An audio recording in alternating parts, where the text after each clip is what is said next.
to the US to set up an American equivalent of the women's ATA. I know Cochrane wanted to prove the fact that we could do it. The British women did the job. We just kind of went over and helped a little bit.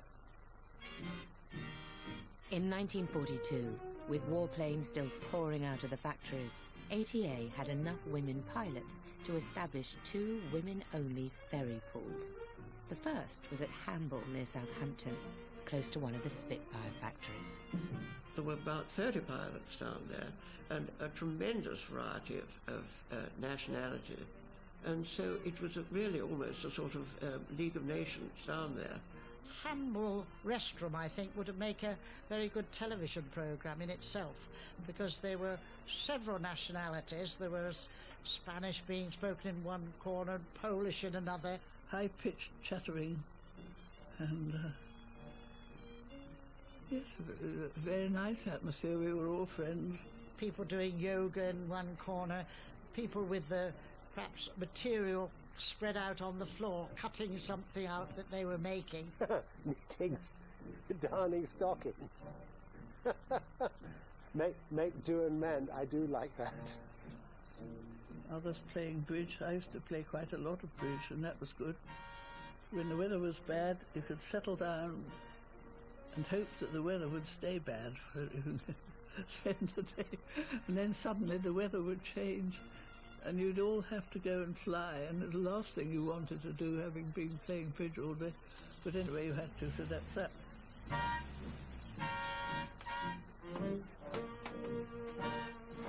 With its entirely female crew, Hamble was nicknamed the lesbian pool, despite the lack of any evidence.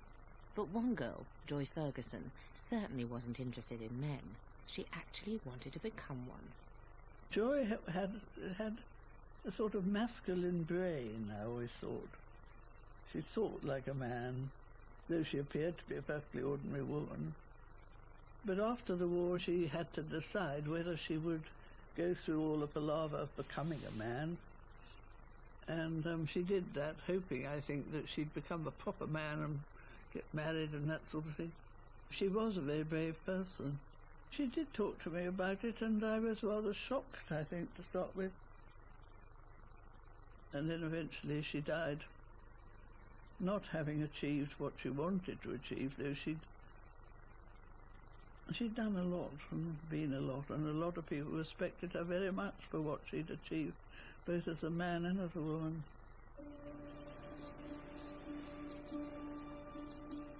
The Hamble girls often vied to fly the best and newest planes.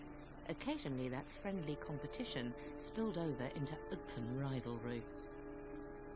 I think that Chile said that she became very anti Analeska, who was one of the Polish girls. On one occasion, I was in a Fairchild with Anna and Chile, and one of them turned to the other and said, "How many petrels did we got?"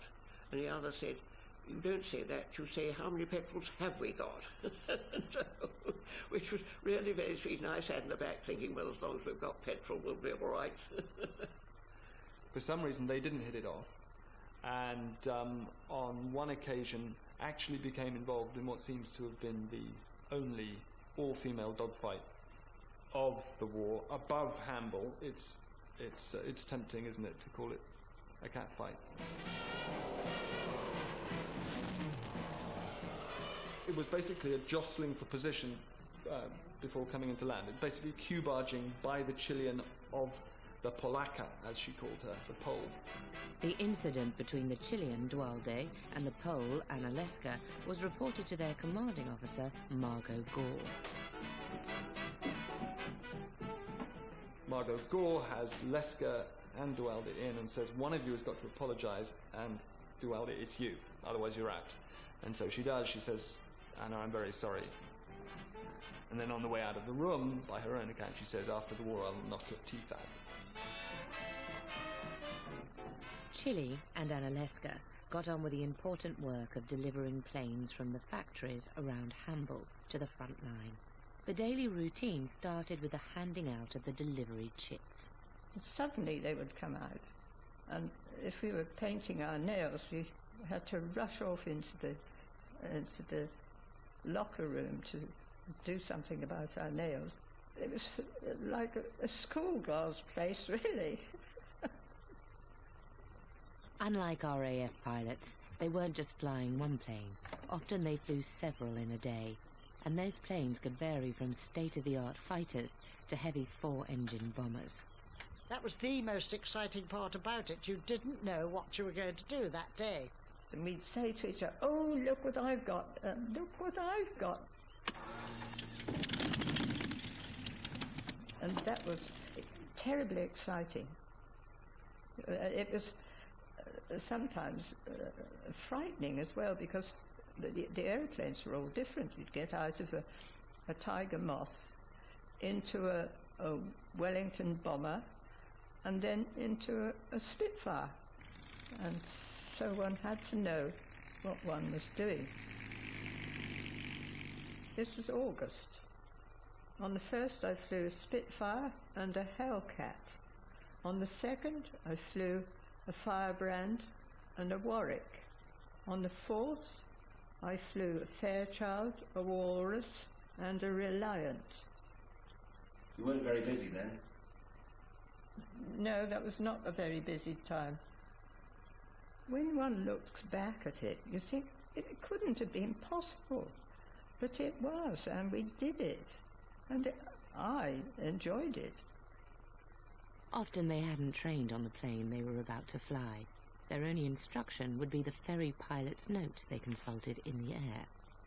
You've got a list of them on the front page, and when you were flying a new type, you opened the page and it gave you the salient features, and you stuck that in the top of your flying boot.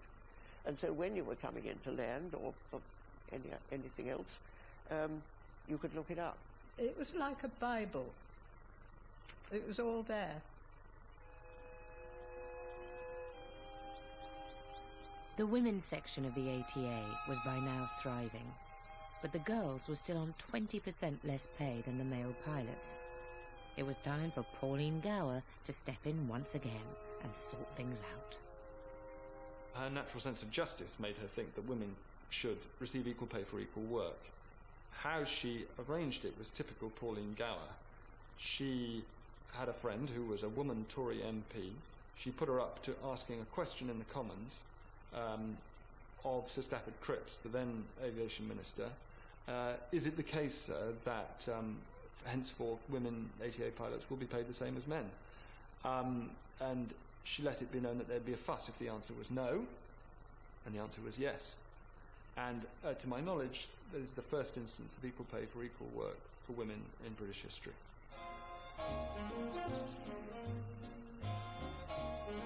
Not only had the ATA girls arrived, the press still couldn't get enough of them. In 1944, Maureen Dunlop became a pin-up girl when she appeared on the front cover of Picture Post. I didn't know they were actually taking it when they took it, because they had come to take photographs, and I said, "I'm busy, I want to put this away," and I'm doing like this or something or other. Maureen was an unlikely glamour girl. She preferred solitude to celebrity. Flying meant more to me than most things. What I didn't like later on was when you had a turn, you had to fly the taxi aircraft, which was collecting all the people and dropping them off, and that was terribly social and terribly chatty. But I didn't do that very often, fortunately. Maureen was the most beautiful girl. You didn't think about it in those days. You accept people as they are. But looking back on it, she had this wonderful sort of, it wasn't auburn, almost auburn hair, very heavy and long. She was really beautiful. Even though the girls were now officially equals, some still found it hard to accept that women were flying combat planes.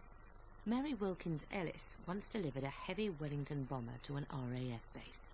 There on the ground was the RAF waiting with a car and looking around, and I said, "Are you taking me to the control?"